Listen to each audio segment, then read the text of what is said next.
Hi there, everybody. Welcome to Happy Hour with Ruth and Roxy. Cheers. Cheers. So what are we drinking today, Roxanne? Oh, today we are starting off with a merlot cabernet franc from Upper Bench, which is, I don't think we visited this winery, I don't think but so this either. was part of an offering from the Okanagan Wine Club that we belong to. Speaking of which, there's another offering today. I saw it. Yes, I saw it. It does. This one looks intriguing. I like Okanagan Wine Club is a good thing for those of you in Canada. If you Google Okanagan Wine Club, it's a wine club where you join, and when you get their first package, you get all these offerings after that, and you get to order them before anybody else. And sometimes you get wines that don't go out to the public typically. Yeah. Right. Yeah. It's wine club members only, but you don't have to order them all the time. And you don't have to order any ever if you don't want to. But you will get is it every 2 weeks? Mm-hmm. I think it's every 2 weeks. They focus on one Okanagan winery, and they tell you about the people that run it and the grapes and whatever they're doing, what makes them special, why they attracted the attention of the club. And then you opt in or you do nothing. So yeah, they do a really good job too, because they do these great videos. You get to meet the winemakers, you understand the history, you understand what their vision is for it. And it is like, and sometimes you get wines that are incredible, and sometimes maybe not your favorites, but you get this variety, I think. And for me, that's what's really important, because I'm a habit wine buyer. I would buy New Zealand wine, New Zealand white, South African red, I would stick to, or if I was, or I'd go Italian and French, right? I don't have enough knowledge to expand, and they help you expand, which is, and it's in British Columbia, and we like to support local. Absolutely. And sometimes you try things that you wouldn't have tried, and you go, ooh, I like that. And sometimes you don't. But the other side of that, that's okay. Sometimes you say, I still don't like Chardonnay. I say that a lot, and I try really hard. Although I did have Chardonnay when we were in Paris. I had Chardonnay. It was part of a food tour. Okay. And I'm not sure whether it's just because everything tastes better in Paris, but I did. What's the right way to say it? And I don't want to be negative. I didn't dislike it. Yeah. Let's put it that way. It's not that I would run out and buy a bottle. Yeah. But it wasn't, because sometimes I taste Chardonnay, it's like I'll have water. Like I dislike it that much, unfortunately, because I would like to like it. There's a very specific flavor in Chardonnay, and I haven't quite figured out what it is. And it's not typically what I go to either, but I have had some that I quite enjoy, and I recognize that they're very food dependent. Has to be with the right food. Yeah, Roxanne's very good about pairing it with food. I haven't quite got there yet. I don't know about that. So although it's not quite first, but one of the things we do want to say is thank you so much to all the people that have reached out. Many people. Yes, it's been so much fun getting letters and comments on our Facebook page. That's just, it's like, it almost makes me want to cry a little bit, because it's so affirming. And like our tiny little silly podcast of us talking seems to be hitting a bit of a chord with a few people, and it's resonating, and it's growing. I mean, we're small and we're growing, but the good thing is people are like, hey, I was thinking about what you said, and that's exactly what we want. And we have some lovely humans. One who actually is from our community, and she dropped off a present for us to say thank you. But she also told us that her and her husband watched the podcast on their big screen TV. Oh. I don't have the pores for big screen. Don't do that. We're just going to say right now. Yeah, we're laptop people. Yes. Or smartphone. Or you know what? Audio is good. Audio is good too. Yes, but iPad. Use a tablet. Yeah. But we don't want to be in high definition anywhere. I'm just going to say right here for the record, when we started all of this, she never said this was going to be a video podcast. Well, she did not. No, that's fair. But I also. I like a podcast. Well, yeah, I don't have to put on makeup as long as that's fine. Well, and maybe someday this is more fun, because it does make us put on makeup. Because honestly, I'd never put on makeup. But the other side of that is, the fact is, I'm still figuring out how to separate the audio from everything. So we will get there, and there will be audio versions that you could just take with you. That's true. Right? We will get there. But part of it is technology, and part of it is like we started doing this, and it was fun. Yeah. Well, and here's the thing about Ruth. She is an ideas person. And I am also an ideas person, but I am much less likely to implement my ideas. I like to think about things, write them down, and then not do them. And she she'll do that, but she also recognizes my inner hesitance, reluctance, caution. I don't know what you want to call it, chicken shittery, something like that. I'm not sure. Where she's like, she'll say, we should do a little podcast. Wouldn't that be fun? Like just, tape ourselves having a conversation. And then suddenly there's Here this, we are. And all of this. But she eases me into it. Like she just like winds out the thread just a little bit by little bit. And all of a sudden, here I am. Here you are. Here I am. And it's fun. Doing a thing. And it's fun. It is fun. And it's resonating with them. We're still a small little group, but it's growing every day. I go to the YouTube channel and I see that how many views we've had, and I go to the website and I see that, and slowly we're growing. And we've been working on this for about a year. Mm-hmm. And I actually was looking back, and there were some videos we did in July that will never see the light of day. but it's been a while for us, and so I think having people say, hey, that resonated with me, or hey, you know what, I was feeling this about a topic that we talked about. It really comes home, because for the 5 or 6 episodes we have up now, it's been 6 or 8 months. And 40 or 50 conversations. Oh yeah. Right, easily. Oh yeah. Oh, what am I saying? It's a lot. Once a week for 3 years.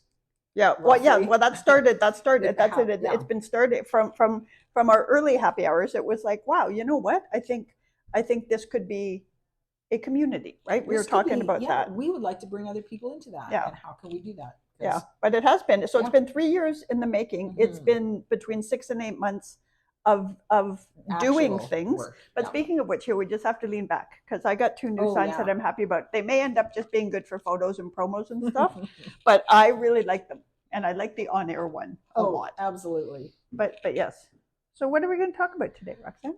Oh, I'm going to start off and get this out of the way and just say that I am very happy to be here today, and very happy to be with you today, because it's been an intense week. We've had a lot of stuff going on. We had a death in the family of ours, not someone who was really close to me, but nevertheless, it has an effect. And we also lost a neighbor in our community this week, which was very impactful. And so it was, a lot of lost sleep, some tears, some recognition. I'm going to go in for a little she's hug hugging me. Terrify her she's here. Hugging me. Because that's how you think after you experience something. It's a little bit. It makes you appreciate everything, right? Yeah. No, it absolutely does. And I think one of the silver linings of loss is that we all take a step back and sort of look at our life and realize there's so much to be grateful for. Because I'm struggling a lot because of the weather, I think. Partly because I'm not in Kenya, but it is, I've been struggling a little bit with sort of just being down, and I know how fortunate I am that my downs aren't so low, because I do know people that struggle with depression, and it's really hard, but it is when you take a moment when it's just you're feeling down, not other more serious depression, but to take a moment and count the gratefuls, right? Yeah, it's a real. I had a bit of a stretch. It's good now, but in the kind of December period, which is rough for a lot of us, where I was thinking about going to my doctor and saying, I think we need to crank up the meds here a little, because they're not working. Yeah. And instead I kind of followed my therapist's suggestions and sat in it, which is really, it feels like, I don't know. It's hard. It's not easy to do. It's not. And just felt the things, which I don't like doing. But it is important. But also there's a point where that is not helpful anymore. Yeah. And whatever your chosen coping strategy is, if it's medication, if it's talk, if it's going south for the winter, whatever it is, you need to do that. Yeah. But this week I was thinking about how much I appreciate this community in particular. Just so you know, one of our lights just went off, but both that's okay. They both went off. It's like magic. Anyway. Yeah, there must be on a timer or something. There must be. Yeah, but we have volunteer firefighters that oh are my on goodness. site. Yeah, we have lots of first responders that live here, and it is they do volunteer their time, but it's really important to understand they go through so much training, and they are there, and they immediately leap in and are professional in their approach to everything. But it is one of those, you're so grateful for these people, because you know, it's hard enough to go to something that happens. Yeah. It's even harder when you know the person, Yes. right? Like, Yes, and even if you only exactly. know them to wave at them, Yeah. it's really challenging. Yeah. And I think, you know, we'll have to do a segment on them, and we actually maybe we'll get one of them to come on and talk to us. That's a great idea. Right? It would be really good to hear a bit about their not their specific experience, about why they do it, because they get called out of bed. We've been, Paul and I have been walking the dogs early in the morning, sometimes like 5 a.m. or 6 a.m. And we see 3 or 4 people come running out of their house and take off, and they're all the firefighters that are here, right? The volunteer firefighters. And again, these are people who don't get paid. They get some small honorarium that's really quite small. I think it kind of pays for their gas. Yeah.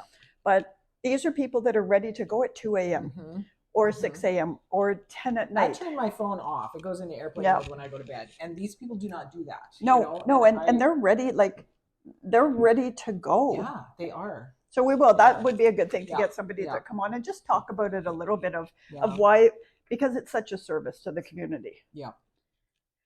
Yeah. So that's how the week started. It was a little intense. And then the next day, I don't think it was connected to this directly, but I was on Facebook as one does in the morning, and I ended up buying a course about painting and bought some painting supplies, and so Roxy is starting painting. That's awesome, though. And when I get something to show you, I'll show you. We'll put it on the websites, and you will have to be very kind and just say, "It looks lovely, Roxy." That's your role. But it kind of goes back to one of our themes, that you don't have to do things well to enjoy them, right? It absolutely goes back to that's a good approach to anything. It's process rather than end result, right? The process is supposed to be the thing, and it's, you know, it's part of like what we said, do things badly, take risks, do fun things badly. And like what we talked about last week was I don't know if we actually talked about it, we meant to, but it was the idea of buying experiences rather than things. Yeah, we didn't get there. Oh, we didn't get there. We'll talk about that next time. Or this time. I don't know. But yeah, it's the idea of wait. The person that says you should get experiences and not buy things, didn't you just buy clothes or shoes or something recently? I did not. Oh, that's good. Yeah. Because I've been working very hard not to buy things, because I like to buy I still haven't picked up the shoes that I bought that are sitting at a depot in the States right now. I have to go across and get them. No, they're in my cart, but I haven't bought them yet.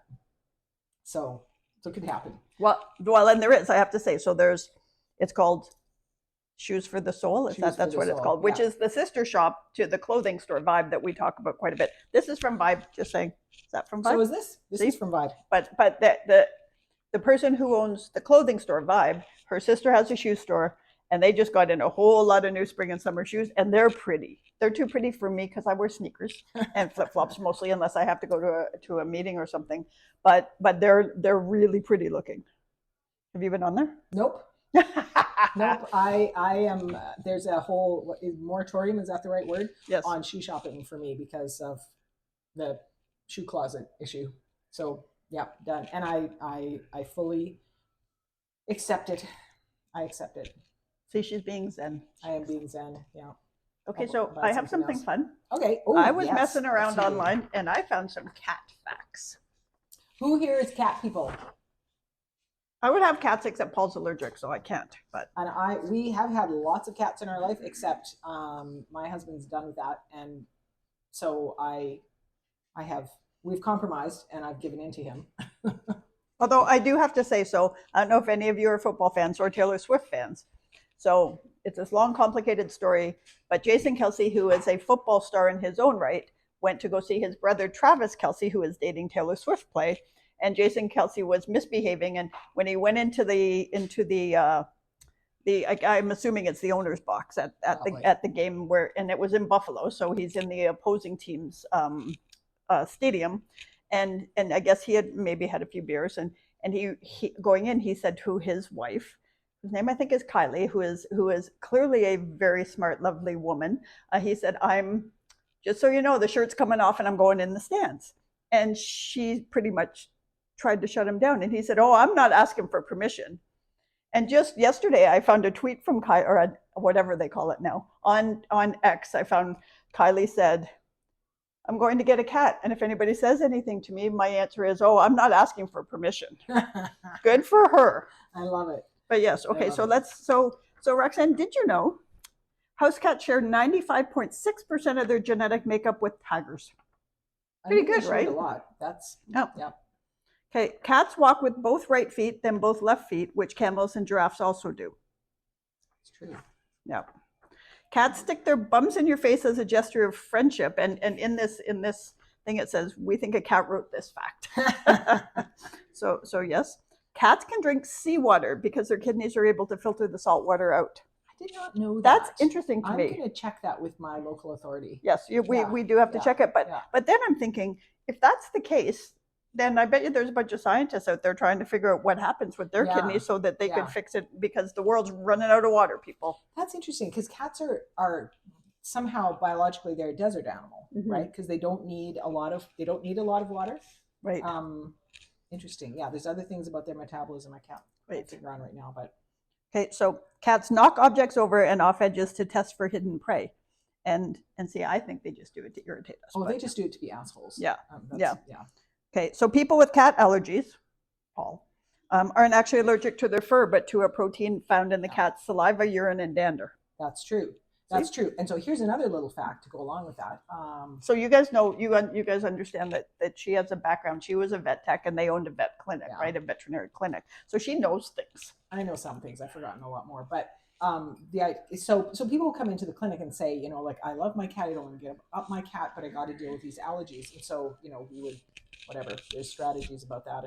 But apparently cat dander, that particular protein, it's probably the protein, is so ubiquitous that brand new buildings erected in a city, never been lived in, they will have that in there. Wow. It goes into the air. Oh, interesting. It passes into the air. Yeah. Huh. So it's I mean, it's like a seasonal allergy, but it's all year. You know what I mean? Like if you have that allergy, you might think it's spring, and it's really that there's cat stuff around. And I can't say this is a fact, but I think that most people react to it. It's a matter of degrees, right? Because I know and we've always had cats. I worked with cats, like lots and lots of contact. But if I would touch my eye after stroking a cat, very bad idea. Yeah. So I don't know if that's with everybody, but I suspect it's a degree thing. Right. No, and that would make sense. Yeah. So the other one that they have here is a cat's purr has the power to heal people, according a cat's purr. Sorry. And Paul and I worked when AHA was just new. We worked on a documentary about the healing power of animals. Yeah. And there was a fellow that had a cat, and he had some really serious cancer, and the cat would sit on him and purr, and it actually really did help he got better. Did he get right better? now they didn't, it's not all the cat, but certainly that was a part of it. And I have to do a little shout out to our friend Mary Bissell, who was the producer then, and she's gone off and doing magical things, although she's doing crime shows now, which really fascinates me. Ooh. And she lives in New York, and so it's like one of those where it's like she's like a homegrown success story, right? Yeah. She does these really cool crime stories and does all these. She is an exceptional filmmaker, and she's a showrunner now on these crime stories. But she worked on the documentary, and I worked quite closely with her, and we actually went to do a photo shoot with a llama, because we actually brought a llama into downtown Vancouver, and it's a llama who likes people. Like they would take this llama. They don't all like people, don't know, but they would take this llama into senior homes, and especially patients with dementia, because they would be so kerfuffled at seeing a llama in their room in the lobby, right? That they would come out of their dementia for a bit. Wow. And this llama had these amazing, just amazing effect. And we took the llama to downtown. We went. Vicky Gabbro was a talk show in Canada at the time, and the llama was going to be on, and Mary were going to be on the talk show. And my job was I met the llama people. I think they came over from Vancouver Island, and I met them. Llamas only poop where they've already pooped, so they brought a bag of poop, and here's me, right, the highlight of my career, taking a bag of llama poop into a parking lot at Davie and Robson, which is like, or Burrard and Robson, which is a major, like that's downtown Vancouver, and getting the llama to poop and picking it up. And then I had to get the llama into an elevator. Oh my Thank goodness. goodness I grew up around horses, and I was used to getting horses into trailers. Right. But Yeah. and the llama did a great job, and then went back outside and signed hoof prints for people, and we had a big crowd. It got media coverage all over. Oh my They ended up, goodness. because it was a fabulous documentary series, they ended up winning the Canadian equivalent of an Emmy Award, which Oh is my a Genie. gosh. But it's all Mary is an exceptional filmmaker. Oh my gosh. That is so wild. And that little bit about the self-healing thing. I wrote a little book years ago, a long time ago, about called Great Yep. Cat Stories. And Great cat stories. People Google the it. exact same thing though, right? Like one of the men that I interviewed, I don't remember what his condition was, but a great deal of pain. And his quote was, "The cat comes on my lap and pain goes away." Yeah. And I I just love that. Yeah. I love that. There's something about the tactile, the stroking, exactly stroking, the warmth, the vibration. And they actually, like, some of the science, we'll have to find the series and link to it. Yeah. And it was called Healing with Animals, but I there would is love to see that. the whatever the audio vibration is of a cat's purr actually has an effect on you. Like, it was really fascinating. I believe right that. but yeah, okay, now this is the one that I really liked. The collective noun for a group of wildcats is called a destruction. And if you've ever seen wildcats get into a barn or something, and they're like chasing a mouse, or into an abandoned house, it's destruction. Okay, right? so I have a story for you. So way back when I was very first in practice, I worked at the Western College of Veterinary Medicine in Saskatoon in the medicine department. So that's where they would bring in the dogs and cats for diagnostic workups and stuff. And cats don't typically enjoy that environment very much. And does anybody though? Like, seriously? Yeah, it's very busy. Like, there's a lot of things that I can see why it didn't work, but every now and then a cat would escape from the handler or from the crate or whatever, and get loose in the room. And we had one cat who was, I don't remember if the cat was feral or not, but it was very unhappy. And so the cat got out, it's running around the room, and there was probably a dozen people in the room. It was fairly big. And one of the clinicians was standing on the phone talking to somebody else about it, completely unconnected with this case. Right. And she's just there, and this cat, tearing around away from everybody else, runs up one side of her and down the other while she's on the phone. And she's just standing there like, ah. Oh my gosh. And yeah, cat. So I've handled lots of animals, not so much recently, but cats scare me because they have sharp claws and teeth. Oh yeah. Dogs can do damage, but dogs are way easier to restrain. A cat is like Houdini in a bag. Yeah. And with razor blades. Oh my gosh. They scare me. Yeah. No, I can see that. And that's exactly like, and you think about, like, I've never been really bitten by a dog. I've been nipped, but a cat, like, even a little cat scratch hurts. Right? Oh, and cats have nasty bugs in their mouth. Oh. This was part of it. So I stopped practice when I was pregnant with our first daughter. And at that time, there had very recently been a vet tech in the area who had died after being bitten by a cat during pregnancy. Yeah. And I was like, oh my gosh, I'm pregnant right now. And I don't want to, there's certain, there is a particular, I think there's two particular parasites that cats can carry that can affect an unborn child. So I was being really cautious to begin with. But then I'm like, yeah, I don't want to get bitten right now. This would be a very bad time to get bitten. Yeah. And I got really paranoid, and that did not help my job performance at the time, let me just say. So, no, but I can understand it, right? I mean, it's a scary thing. Okay, so our last fact, and we hope you will either send us pictures of your cats and why you love them, or other cat facts that we don't know. A cat's tongue can lick bones clean of any bits of meat, which is my big fear, as people kept telling me, if you die, a cat will eat you. Yeah, they probably would. So would a dog, though. Like, let's be real. So, I don't think my dogs would. No, your dogs would not. Absolutely not. So the barbs on a cat's tongue go backwards, right? Which is partly why it works, right? Because they scrape off and then it goes back into their mouth. See, science. But here's another fact that I bet you it's not on this page. No. This is a polite page. So a male cat's penis is barbed.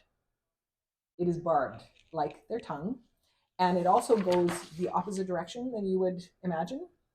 So it is really, so it's not, so when you guys were in Kenya and you saw the lions mating, like this is kind of a big deal because nobody sees domestic cats mating. That is a very unusual sight. Oh, interesting. And now, of course, most people have their animals spayed and neutered, so we just don't as see you it, should, as you should.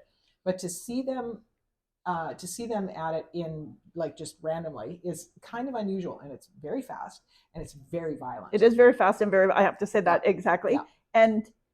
And what's the right way to say this?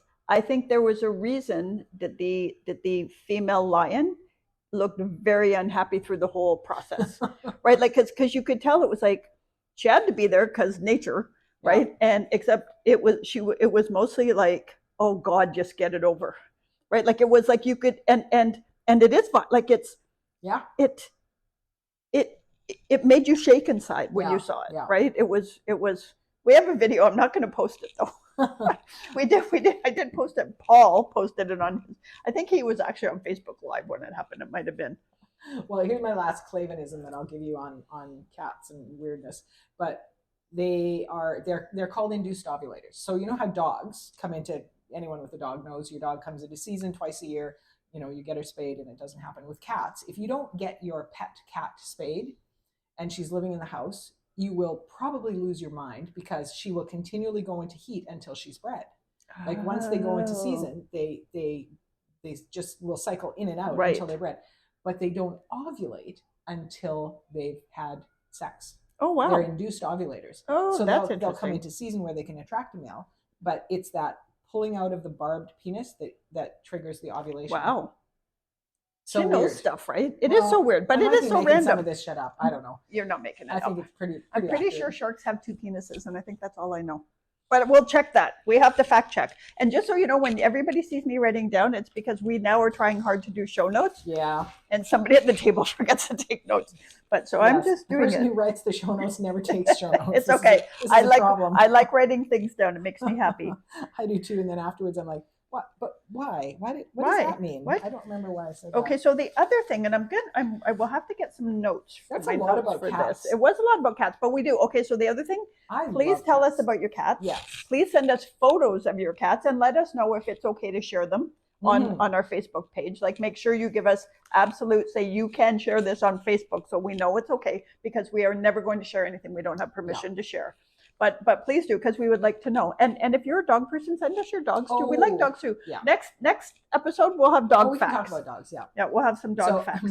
And I said that was my last one. This is my really, really last one. It never stops with her. So my daughter Megan was visiting us for the night. She came out yesterday, and she's the youngest. Just left before we started up here.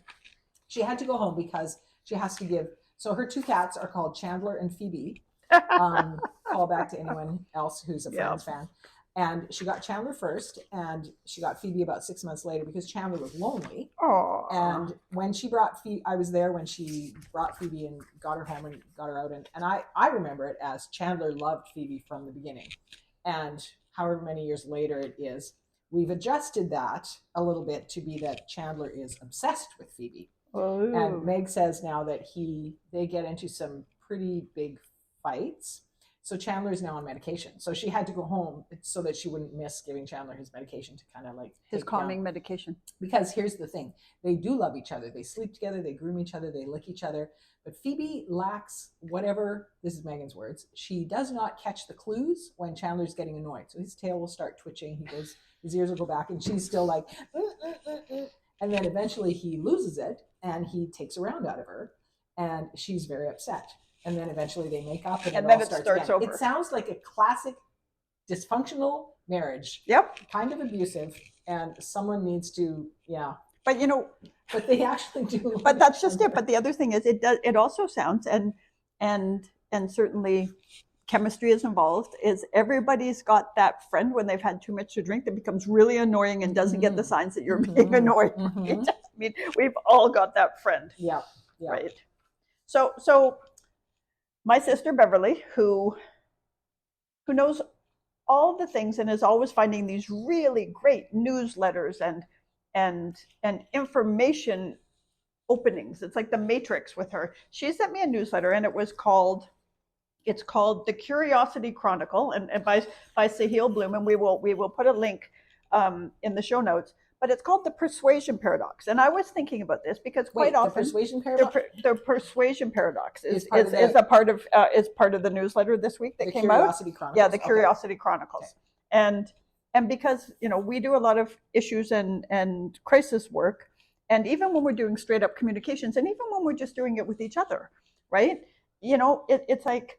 And what they said about the persuasion paradox is, have you ever noticed that the most argumentative people rarely persuade anyone of anything? And that's it. Like, when you think about, if you want somebody, if, for example, I want to go back to Kenya and I want Paul to agree that we should go back to Kenya sooner rather than later. If I come at him and it's like, I get to pick vacations too, and blah, blah, blah, and all of this, all he's going to do is pull back or become defensive. Right? He's going to hit back, right? And yet, if you happen to write a travel article and get him to edit it, and you happen to bring up some photos, and then you say, hey, wasn't that fun? Couldn't we find a thing? But if you can find something, like persuasive people, here's what they said: persuasive people don't argue, they observe, listen, and ask thoughtful questions. Argue less, persuade more. Persuasion's an art that requires a paintbrush, not a sledgehammer. Ooh, what a great quote. Isn't that amazing? Like, I love that. And what a good communication tool for us all to take into our life. Not just your professional life, or not just, but also, if you want somebody to at least see your side of things, to see your perspective from something, the thing would be to have a conversation rather than to force what you believe at them, right? And I think we all intellectually know this, but you have to emotionally understand that too, right? Yeah, and probably one of the things is we get really attached to our stances, our beliefs, our opinion, whatever it is. We get very emotionally attached to it, and the more emotionally we attach to it we are, the harder it is to step back and realize that this might be your belief, the thing that's important to you, but it may not be someone else's. Yeah. And therefore, if it's not theirs, nothing you can say or do is gonna change that. Yeah. So all you can do is live your belief. Yes. How you're gonna live it, and this is, I guess, where personal autonomy comes in.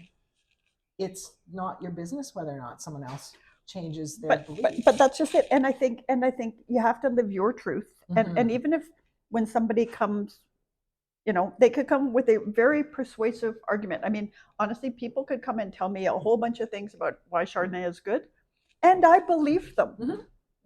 It's not for me. For you, it still doesn't matter. Yeah. Right. And it doesn't mean you don't see it. And I think it's that way with many things. I mean, I also think, and I can do this because I'm pretty passionate, although for some things I'm aggressively passionate about, democracy. Yeah.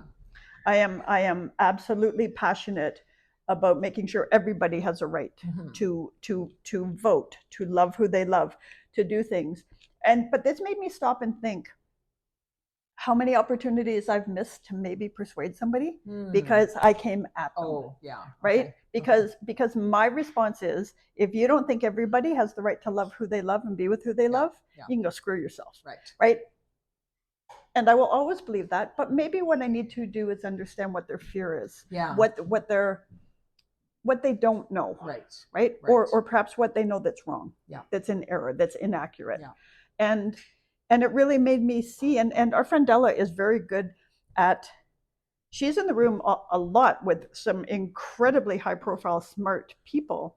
And she's incredibly smart. But you know what she does when she's in a room with any people, including we're talking about people that maybe haven't had a lot of experiences in life? She asks them questions. What do you think about that?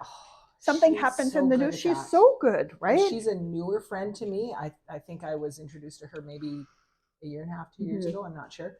And I felt like the smartest, most interesting person in the room with Della. Yeah. And that is a huge gift because I'm actually not. But but that's the thing. Like, for her to do that, to ask questions and draw me out and be interested in me. Yeah. Like, what a beautiful thing. What a beautiful gift, Yeah. And I think you know, she was a communicator for many years. She's actually my issues and crisis mentor, my communications mentor. But she was incredibly successful because I think she's been that way all her life, right? And she's a curious person. But the other thing is, it really sort of hit me because there are things that I'm a little bit bullheaded about, and a lot of it's around human rights and equal rights.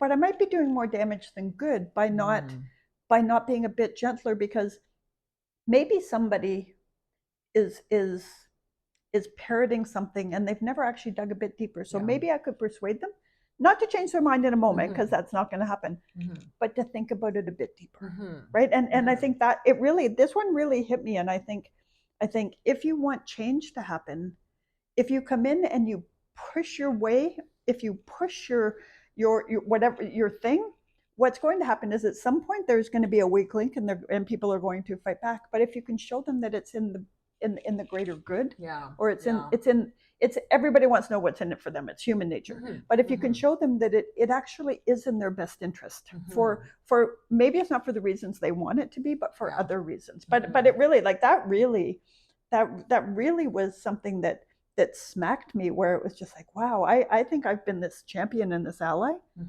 and I need to do better. Well, we all do.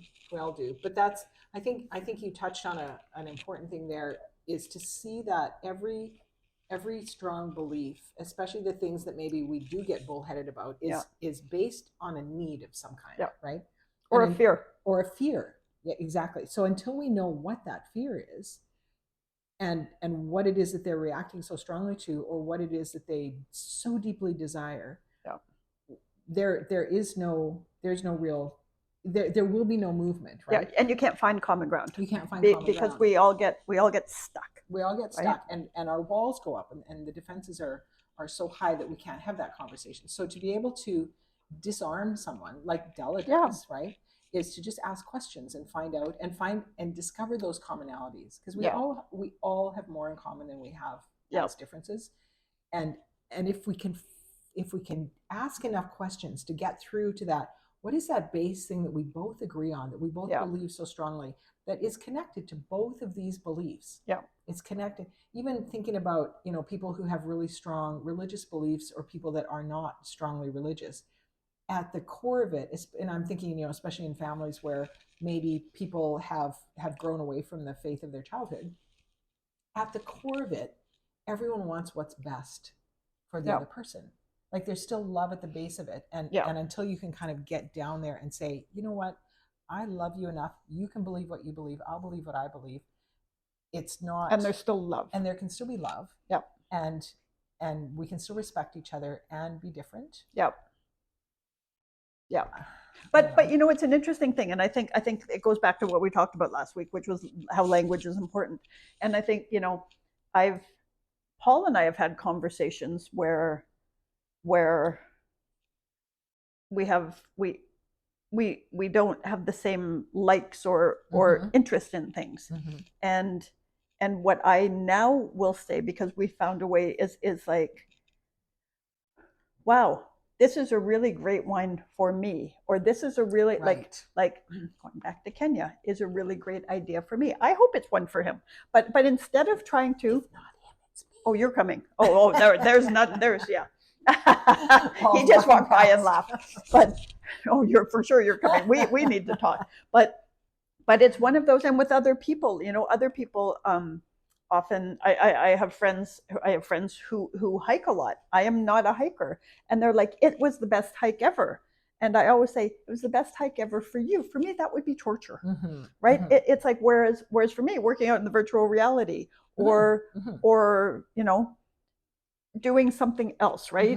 Like walking the dogs, and it's like, I don't want to take away from, this was the most wonderful day ever, but in my head, I always wrap it for you, right? And that goes to religion, or whether you drink alcohol or not, or whether you eat carbs. Because I try really hard when we have guests to accommodate whatever it is.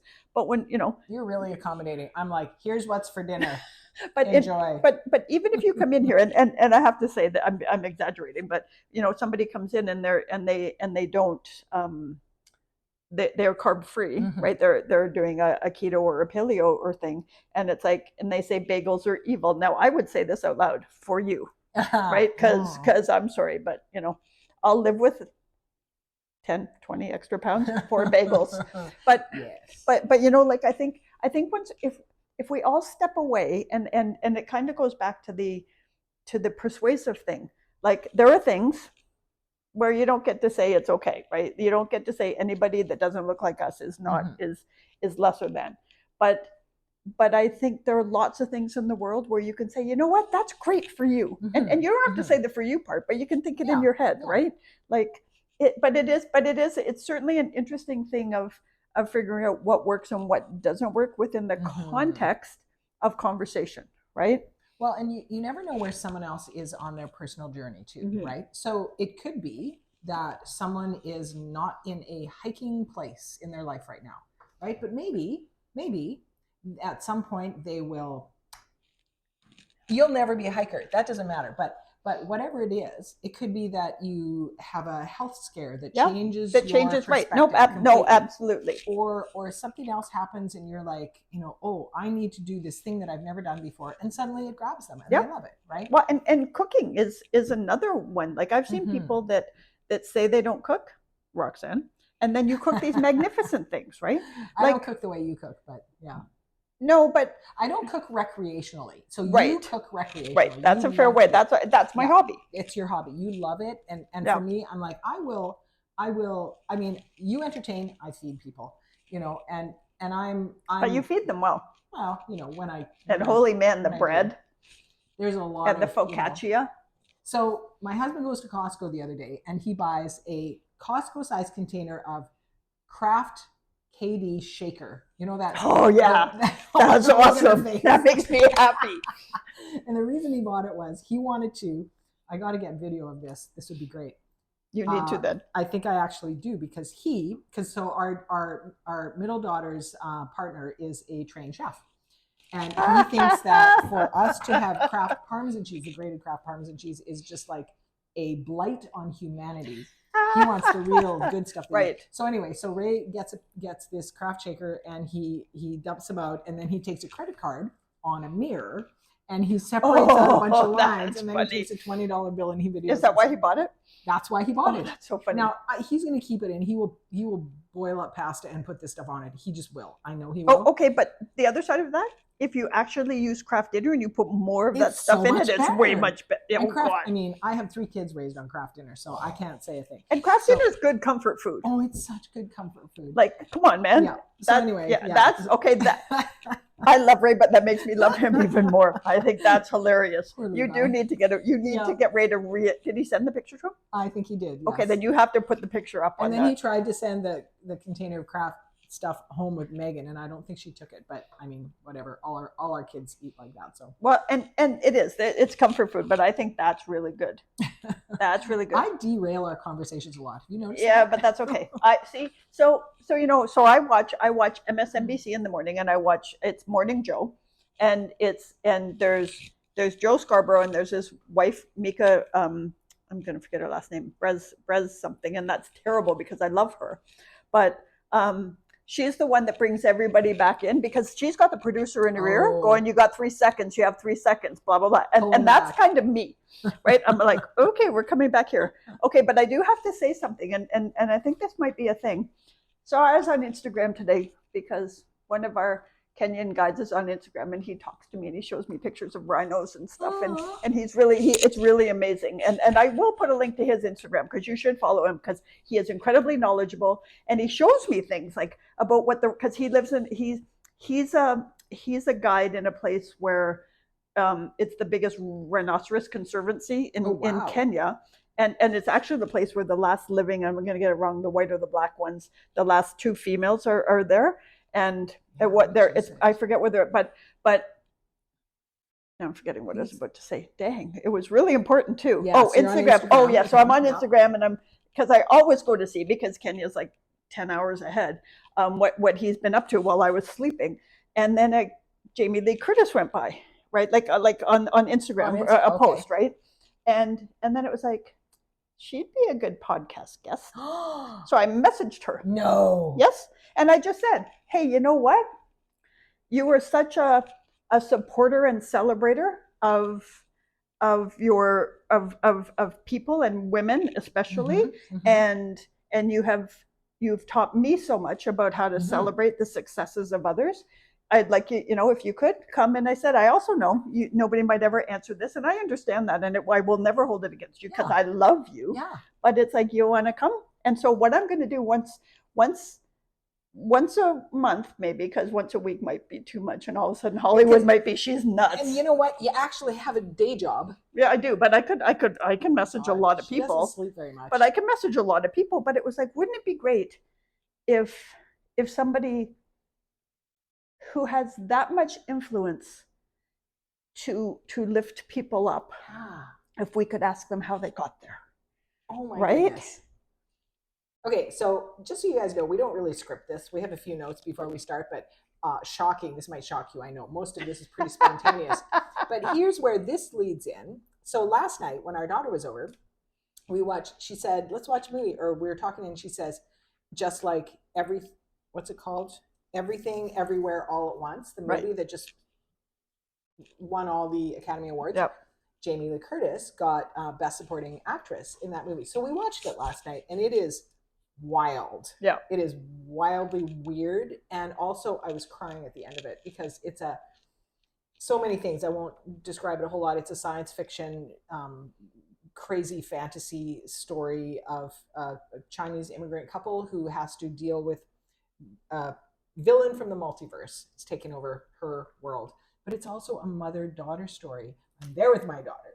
It's also a husband-wife story. It's also a relationship. It's a personal growth story for women. It's all the things. And Jamie Lee Curtis is fabulous. She wears the worst clothes you'll ever see in that. She's got the worst hair. I love her. I love that. She does it all for the art. And it might have been that one where you see her at the Academy Awards and she's going batshit crazy because somebody won. That's the right. Yes. And it's like, I love that it chokes me up even now because so she also, then a friend of hers, and she did this, I think, on Instagram Reels or something, but a friend of hers came over because she was nominated, right? And because she's such a supporter of everybody, this friend, they make the announcement for the Academy Awards at 5 a.m. or something ridiculous, LA time, because I think it comes out in New York. I don't know how it works, but it's really early.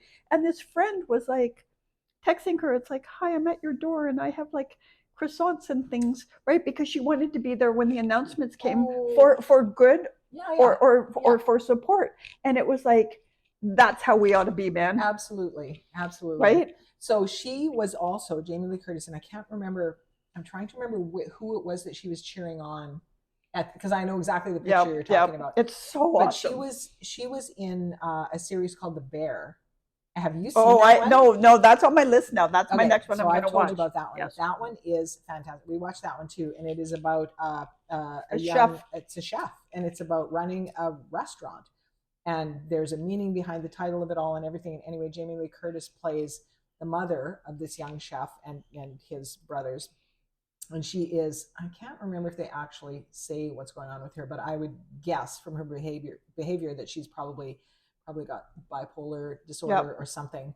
And it is incredibly powerful. She's only in a couple of episodes, but I'm telling you, watch it and get to the Christmas episode and hold your breath and hang on, because it is hard to watch, but it's unbelievably powerful. Yeah. She is incredible. And when you think, she was born Hollywood royalty. And yet she is down to her. So really? Yes. Her dad is Tony Curtis, and I'm gonna forget her mom's name, and that is awful. But there we go. That's why we have Google. But so she could have been this entitled elitist, and yet she is she's somebody. So when you have the list, you know how couples have a list, there's somebody they could stray with. Well, I have a list of people I just want to have a freaking coffee or a glass of wine with, or 10 glasses of wine, and hear what they really think. And I think maybe she's sober, so we wouldn't have wine. But honestly, she is this magnificent human being, right? Does not like your Wi-Fi. My phone does not like your Wi-Fi for some reason. Oh, that's not good. No. Weird. Okay, we can't have silence, Roxanne. Nope. Okay. We'll figure that out. Okay, what's next? What's next? So What's next? Where's your so little here- list? Oh, look at, Oh, I got look my at, little see list what, here. oh, wait. So here's a question. Who snores? Yep, that's where I was getting. So I don't know how this happened, but while Megan was visiting, we got into a conversation, and Ray was informing her that I snore, and I said, "Show me proof," because Does he have proof? No. He's like, oh, well, I tried that once and you didn't like it, so I'm not going to talk about that anymore. And I'm like, okay, so whatever. So the history on this is that my husband has sleep apnea, and he has had for years, and it was very bad. And at one point, because I was already awake in the middle of the night listening to him, I got out my phone and I videotaped him, and I videotaped him not breathing for a minute, like a minute. Just for the record, that might be evidence in the murder trial. You know, like at one point I was laughing so hard, even though I realize how bad that is, but I'm listening to these noises and I'm laughing, and that woke him up, and then he was fine. But he went to his doctor then, and then he went to a sleep clinic, and then they did all the tests on him and decided he needed a CPAP. So he did that, and that really helped him not have. He was having some of the issues that go along with sleep apnea, and it is a deadly. It is a terrible disease. Condition. Like in fact, as much as we're joking, it's terrible. So here's the little anecdote that goes with that. So before he was treated for his sleep apnea, he had an appendectomy. He was about 50 at the time. And what 50-year-old man gets appendicitis? I don't know. He does. So he went to the hospital, had his appendix out. I'm there waiting for him to come up to the ward. He's still in surgery, and I'm waiting. And finally it's like 3 hours later, later than they said, yeah, they'll be wheeling him up anytime. He's in recovery. You should be coming up anytime. It took forever. Finally, they got him up, and they didn't really tell me a whole lot, but they just kept saying, yeah, we just want to wait a little longer. We just want to keep a little more eye on him. And about a year later, the hospital had a post-op death from a man who had sleep apnea because he was in recovery after surgery and he just did not breathe. Oh my gosh. And he died. And so my guess is that because Ray had sleep apnea, he was already in that zone where they were, and I used to do anesthesia on animals. So there's a certain recovery, there's stuff that you're looking for when they're coming out of anesthesia, and it takes a little while for you to establish those rhythms again. So they were waiting for him to breathe properly. So after he came home, we started his investigation process, all that stuff. And the hospital implemented a plan for CPAPs on all post-op patients. Oh, interesting. So now they have to be on what's the positive air pressure? I can't remember the She's acronym. going science geek on us, man. But that's interesting, right? Them breathe, and so in cats, back to the cat thing, what we would do, we'd breathe on them. Because if you breathe on it, probably a dog too, breathe on their face, it'll make them take a breath. Right. So I'd be like, okay, it's been a while. And then they breathe again. But you know what? We do that with our dogs when they do a backward sneeze. Oh, yeah. Whatever it's called, sneezing. Right? And they do that, and then you blow in their nose, and it kerfuffles them, right? Yeah. Like it's like it brings them out of whatever panic they're going into. Yeah. Right? We were watching the movie last night, and Luna, our poodle, started the single worst reverse sneezing episode I have ever heard out of her. She's in a dead sleep on Ray's lap, and all of a sudden she's like, like losing it there. And Megan's looking at her. What? Anyway, just for the record, I snore, and I know I snore, and it's one of the things that makes me really self-conscious on airplanes because especially long flights and often, right? I mean, Paul and I will take aisle and aisle, so you're like, there's a stranger there, and you're sleeping, and all of a sudden you go, and it's like, who heard that? But I absolutely snore, and especially if I'm really tired or if I've had too much wine. Oh yeah, wine absolutely makes a difference. Speaking of wine, Roxanne. Oh, look at you! Just for the record, if you notice, she's pouring more in my glass because I drink fast, and then I hope I stop and I drink water. We're gonna start on yours. But yes. So I asked him though, do I obstruct? And he says, no, you don't obstruct. You just snore. And I said, what does that mean? I have a cold. Well, snoring, the usual. Right. Yeah. But obstructing is when you're like, oh yeah, nothing's coming through. Sorry, this is me. This is what's going to happen here. Okay, I even snore when I laugh. I snort, and that was Scruffy, because I'm sure when I snore, it scares all the dogs and everybody, I doubt right? it. But it is okay. So at some point, I am going to do the history of bagels. Not today, but today I want to talk about tattoos because I'm off on a tattoo thing. You know what? I haven't actually looked closely at it. So that's the one that you just. So I got one, and I got it in honor. Yep. There's two honors. One is because I went shark cage diving in South Africa. So it was for my sharks, but it was also for Jimmy Buffett because I love him because that's actually from a land shark lager bottle cap. And then I got a little dog, and I'll take a picture and put it out there so that you guys can see. I got a little dog with a heart. Oh. Right, and that's for all the dogs that I've loved, even the ones that weren't mine. And I have all the paw prints and they're all numbers of it's all like for all the dogs that have been in my life that I've loved. And each time? You know what? And what I want to do is get them when the dog comes into my life. Oh yes. And not as a grief thing. Yeah. But I'm going to get a tattoo in Rome. So I got one. This one I got in New Orleans, and these two I got in Paris, and I'm going to get one when we're in Rome. Okay. And I'm going to get a very colorful parrot, and I've become buddies now with the tattoo artist. And these are real. I'll put a link to him, and I'm taking notes of what links we need. But somebody's got to be taking notes. But I didn't. It's not me.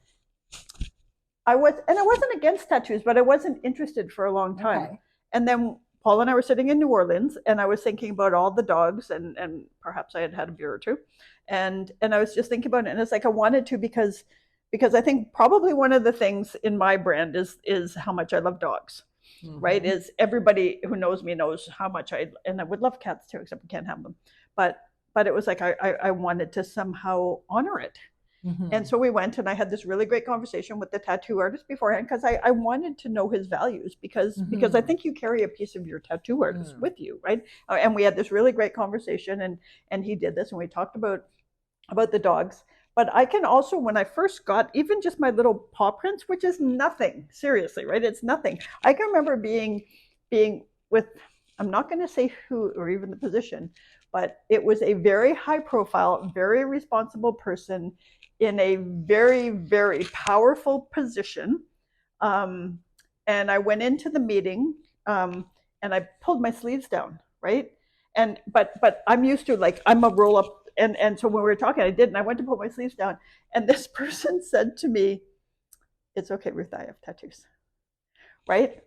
Now, the person didn't show me their tattoos, so I don't know where they were. Okay. But it was kind of like, then it was like, it's far more acceptable than it was even 30 years ago, right? Yeah. Like, and it's an acknowledgement of things that are important, right? Because you have tattoos.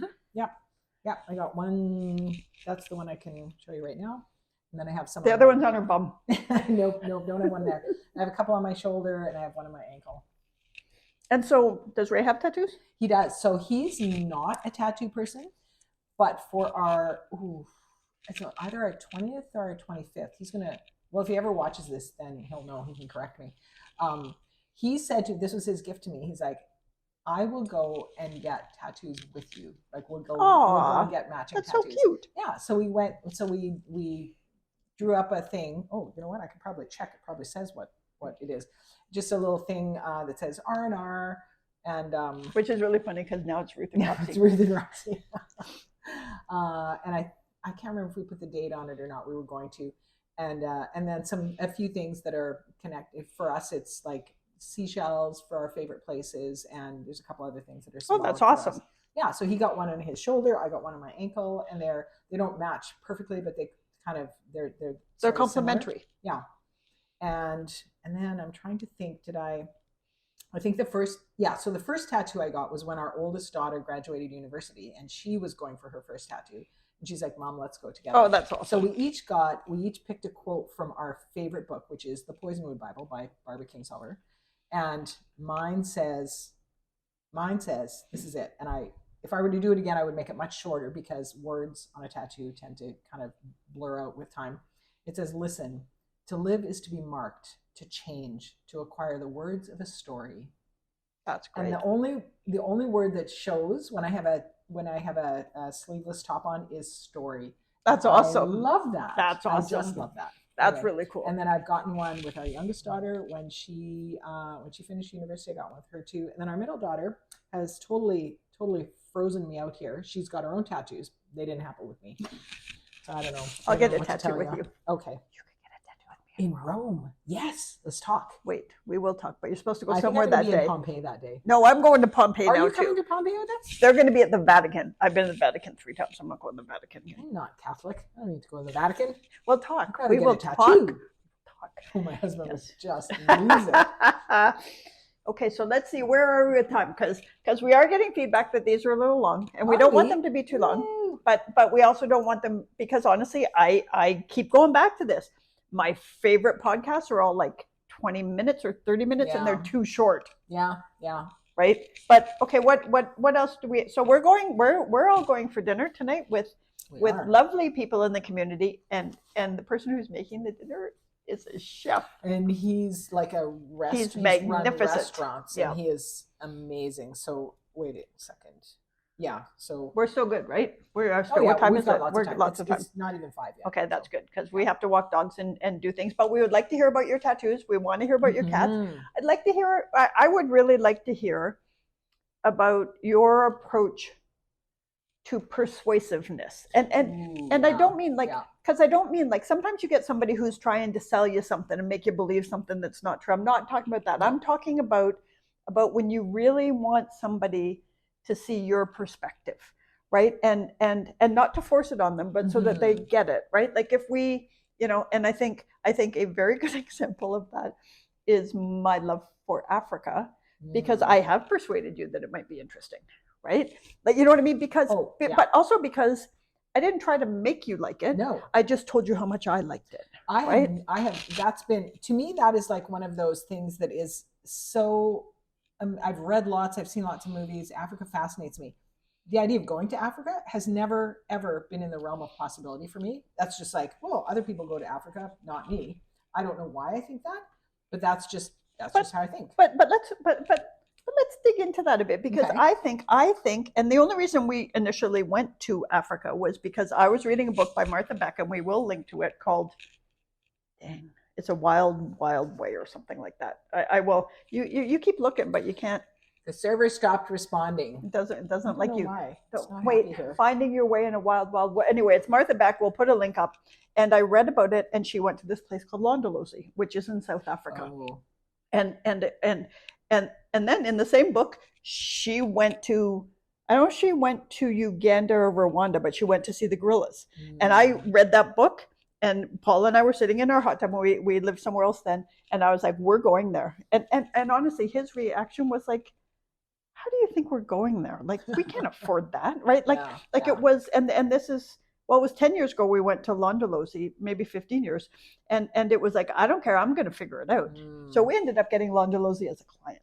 Wow. Right? Because it was, but I have moments in my soul when I know I must do something. Yeah. Right? And so it was like, but in my mind, growing up, because I came from a very middle-class family, right? Africa was like what rich people did. Right? Yeah. It's like cruises. Yeah. That's what rich people did. Yeah. Right? And when you find out, and in fact, and I'm going to write, because I'm writing some travel articles, so I have to be careful what photos I share and stuff, because the travel articles will get some photos, and then I can't use them, because that's part of the thing. Yeah. But I'm going to write more about that. Africa, I mean, the last trip we went on was definitely 5-star. It wasn't ridiculous in price, but it was pricey. I mean, we had to, it's not like something we could turn around and do again tomorrow. Yeah. But we've gone on other trips to Kenya that weren't as much, and it was still amazing. I mean, if you can afford it, do the freaking 5-star. Yeah. But if you can't, a 3-star gets you the animals, which is what's important, right? You might not get all the comforts, or you might not get your own plunge pool and all of that stuff. But it's like all of these things, that reading that book and realizing I could figure out a way to do it broke a barrier for me. Because the other thing is, rich people do very, very wealthy people do a lot of things. I'm never going to have a private plane. Like that's just it. Right. And honestly, I don't think I'd have one even if I could afford it. It's like we have a Jeep. I've had a Jeep since I was 16 years old. I might get a Jeep Make next time, but it's getting a little hard to climb in and out. But like people used to say, well, if you made it, what kind of car would you get? And it's like, I love my Jeep. Yeah. Right. But Africa is one of those that's more affordable than people think. And I actually think, and Africa as a continent is different, but sometimes I think countries like Kenya and South Africa have missed an opportunity to promote that it's more affordable than people think. Right. The airfare to get there is expensive. Yeah. But you can go. I mean, one of the trips that Paul and I took, and I realize this is from a place of privilege, but we were there for 2 weeks, and I think it was about not airfare, but it was about $5,000 Canadian each for 2 weeks. That was all our game drives. That was all of our food. That was all of our drinks. That's not unreasonable, right? At like, all. and even South Africa. I mean, we stayed at Londolozi because they were a client, right? We did it. We were able to do that. But then we took a tour through South Africa, and honestly, I'm thinking it might have been $4,500 each, right? Like it's not as bad because honestly, if you go to a nice 5-star Mexico for 2 weeks, it's $4,500 now at least, right? So I think, in my opinion, there are some things that are more affordable than people realize. Yeah. There, and honestly, that's relative, right? Yeah. Because I mean, some people can't even afford to go on vacation, and I know I'm coming from a place of privilege, but there are things that, but that's another topic for the next one. Is what were the things when you were a kid that you saw where you thought, oh, they're rich? Yes, exactly. Right. I.e., out of my reach. Right. Yeah. Right. I love how you talked about how you saw a thing, you recognized a thing that would be really meaningful for you that you really wanted to do, and you found a way to make it happen. And it reminds me, and I've talked about this before, I know, a book called Letters from Paris. Yep. Which is written by Janice, and now I can't remember her last name, but she is an Etsy star because the whole book is about how she decided to leave her corporate job and travel, which is what she always wanted to do. And so she found a way to pare down her life, to take the time that she believed she wanted to take, get to Europe, do her thing, and eventually, I mean, she built an entire life for herself, painting letters that she would write and people would subscribe to her. And the book is about the letters, but the book is also about the journey of how she built that new life for herself. That was outside of the corporate rat race that was killing her. Yeah. Right. And but she pared her life down to one suitcase. She found a way. I have a ways to go. Yeah, that's not happening. But that's just it. And the thing is, when you're driven, because there's been lots of things where it was like, I'd like to swim with gray whales, but you know what? I haven't made that happen. And it's interesting to me because Paul said the other day, because at some point you have to make a decision about the physical things, right? What you have to do it while you can, right? But I haven't made that happen. But I made the gorillas happen, and I made South Africa happen, and I made Kenya happen, and I'm going to make Kenya happen again for us. but I think there are things that you make happen for yourself, and whether for me it's travel, right? For others, right? There are so many different things that happen, and it may be, and it might be that for someone, like I know a lot of people that love the Le Creuset things. Yes. And for some, and I see it on some of the sourdough pages I still follow, even though I don't bake sourdough because I suck and she's great, right? But I see it, and there are some people that honestly financially they're struggling a bit, but they want a Le Creuset, right? And so they're there and they're talking about making this bread, and these are people that live a life where paycheck to paycheck money is, but Le Creuset is their dream thing for baking, right? And then they find it at a Value Village or a thrift store or something, right? And they're so happy. And I don't think, what's the right way to say this? I don't think, and again, I know I'm coming from a place of privilege, but I'm not sure that my happiness of going to Kenya is bigger than their happiness Right. of finding, Yes. you know what I mean? Like, I think Yes. happiness is freaking relative. It absolutely is. That's a great point. And I love that, because there's something about, I grew up very, very frugally too, and learning the whole, it was use it up, wear it out, make it do or do without. Right. That was how we lived, right? And so we shopped thrift stores all the time. Yep. And we, you know, we kept things forever. You just did, if it's still working, well, why would you get rid of it? Yep. And that idea of going to a thrift store and finding something. And I don't need to do that now, but there is, and so when our kids were small, we would go to thrift stores and we'd be looking for things. And when I found that thing, Right? that perfect item of clothing, or that thing that was exactly suited for, it felt like this huge triumph. Yeah. It felt like I was a lioness out on the Right? Serengeti, and I had taken down a gazelle. Yeah, I but found the right? thing, and I'm bringing it back for my family. But that's just it. And I have to say, and this is a shout out to my sister, who is very focused about waste and the environment, and honestly, we're consumerizing ourselves into awfulness, right? Oblivion. But she's really good because she goes to thrift stores and she finds things, and she finds things for me too. But she also, like, I'm cleaning out my closet and I keep sending her pictures of stuff, and she's excited about that. Like, and yet this is also somebody who I know I have seen, back in the day when we were younger and working, and we had money to spend to go in and would buy like 6 silk shirts. You know what I mean? And yet we all find our way to things, and I am willing. And part of the not buying things is, first of all, my closets are full, and I'm a bit ashamed that I have so many things I've never worn. But the other side is, part of me is, I want to spend my money on experiences. Yes, I want to go. I want to go back to Kenya. Yeah. And if that means I don't buy those pretty shoes because I have shoes, shoes. But I'm okay with that. And I think we're all finding we're doing it for Mother Nature, and we're also doing it for ourselves, because there is over consumerism, and I was the queen of over consumerism, and I'm trying to make it better, right? But you're also looking at, I think, because we've talked about this lots, recognition of our own anxieties and our internal struggles and that kind of thing, and there is a little dopamine rush when you're shopping. It's 3 a.m. and you're online, and Facebook sends you a thing, and you're like, oh, I must have that thing right now. There's a little dopamine rush. And but it's a diminishing returns kind of situation, right? Like, you do this enough and you're like, oh, but now I have 5 sweaters of that thing, and now I'm not getting that anymore. And it's not exciting. And but it's really funny.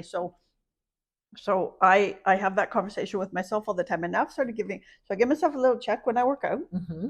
I give myself a check on the days I've chosen to take a rest day. I give myself a check on the days when I didn't impulsively buy something, right? Yes. Which is a thing. Yeah. But so I'm writing this article that I hope will go in the Vancouver Sun about Kenya, and I was writing about this giraffe that's at Giraffe Manor, which is the most magnificent place in the world. I don't think I'm ever happier than when I'm there. But there's this. She's one of the oldest. She is the oldest giraffe there. Her name is Betty, and she's my girl. When I'm there, she comes to me all the time, right? She immediately came to me. But giraffes can get pregnant when they're old, right? They can? Yes. And Betty just gave birth on December 31st. And I have to look, Betty, I'll have to look and see, but she's old. Like so what is old for a giraffe? Like, what's their... Okay, you're asking me things, man. But 20, she's probably 15. 15, 20. And I don't think... kind of similar to horses, then, maybe. Yeah. Okay. And so when Betty was there, she's looking a bit creaky. I was kind of surprised, but they also can't stop them from getting pregnant, right? Because, Sure. Right. But she was a bit creaky, and one of the lovely women that she was assigned to us to make sure that you get time with the giraffes. Yeah. And that you can get some good photos. Like, she helps set you up and make sure. Yeah. And also, like, giraffes are giraffes, man. They have big heads and they swing them, right? So she's there, and there's one giraffe who also really liked me, but he's a head butter, right? She's a head butter because there's only one male. But so we the people have a handler, right, to help us get good photos, but also to keep us safe, because these are wild animals, right? Yeah. she was saying to me, she's like, oh, Betty, she doesn't, because when I got there, I asked, because we had been there before, and she's like, she doesn't come over often. She's quite pregnant, and she's getting older, and she's like, every day I come and I make sure Betty's okay, right? And so, I love this lovely young woman, but then as soon as Betty came to me, and then the young woman was like, oh, she loves you, right? And so, but Betty just gave birth, and so she's flooded with all the feel good hormones. But that's just it, but it kind of does go, but also it made me, like I was saying to Paul, like that's better than buying the most expensive pair of shoes I've ever had, right? Because I have this connection, and right now I'm a little obsessed about going back. I just want to know I'm going back. This is news for you. She's a little obsessed with Kenya and Africa right now. I'm shocked to hear. Frankly, it was news to me. But I just want to know I'm going back. I'm okay if it's in 2025 or 2026. I just want to know. But we'll talk. 2026, 2027. 2026. Yeah. All you have to do is put a deposit down now, and you don't have to pay anything till you get there. And then you get the rooms where the drafts come right to your room early in the morning. How early in the morning? Oh, you're getting up early. So they told me when I was there, and I'm going to do a whole series once I get these articles, I promise, out of the way. But so they told me, oh yeah, because you go for breakfast at 7, because that's when the drafts come and put their head in the thing. Yeah. But they're like, they come over around 6. They're ready, and if you have the rooms they can access, because not you have to book early to get the rooms they can access. But they come. I figured it like around 6. Well, I went at 5:30, and they're all like standing there, like, where the hell have you been, right? And then Betty came, and I was like, okay, all of you. Did you meet Betty's baby? No, because New Year's Eve I was here. I was with you. Wait a second. This New Year's Eve. Pregnant. Oh, so she didn't have the baby while she was still really. She was pregnant while we were there. Yeah. But she is. I mean, it's not my fault. I'm just saying. No, it's not your fault. But I was with you, and wasn't I with you on New Year's Eve? Yeah. What did we do? We went to the barn. On New Year's Eve? Yeah. We did, but we didn't stay till midnight. Oh, we did. Yeah. They had a thing there. Yeah. That's right. It was like we had a thing there. It was a private thing there. Yeah. Anyway, Kenya, but so what are the things we want to hear from you? We'd like to hear about cats. Yep. We'd like to hear about tattoos. Yep. We'd like to hear about how you persuade people. Mm-hmm. And it would be good. Maybe the community could drive the, hey, what about, what did you think was for rich people when you were younger? Maybe you could tell us the things. For me, it was handheld video games. My cousins had these little things. We'd get together at Christmas, and they'd be playing these things, and I'm like, oh, they're rich, right? Yeah, now everyone's got an iPhone, so nothing matters anymore. But that's just it. Yeah, I think it was people for me that traveled, because it was like, and we were lucky. I mean, we were really lucky. We had a cottage, right? Yeah, but people that got on airplanes. Oh yeah. Right? I had my first airplane ride when I moved from Saskatchewan to. Wait a second. No, I drove. It's even later than that. Never mind. Anyway, we want you to tell it, but we would love to hear okay, we things. need to do our gratitudes, because this week definitely needs gratitudes. Yes, it really does. I am grateful. Well, I'm very grateful for people who volunteer their skills as first responders and who are paid first responders.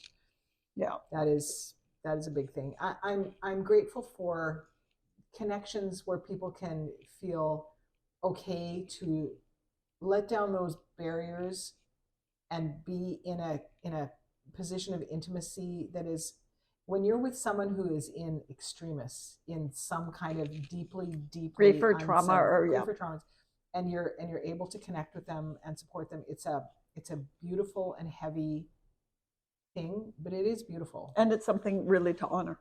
It is a thing to honor, and I am grateful for that, and I'm honoring that today. Yeah.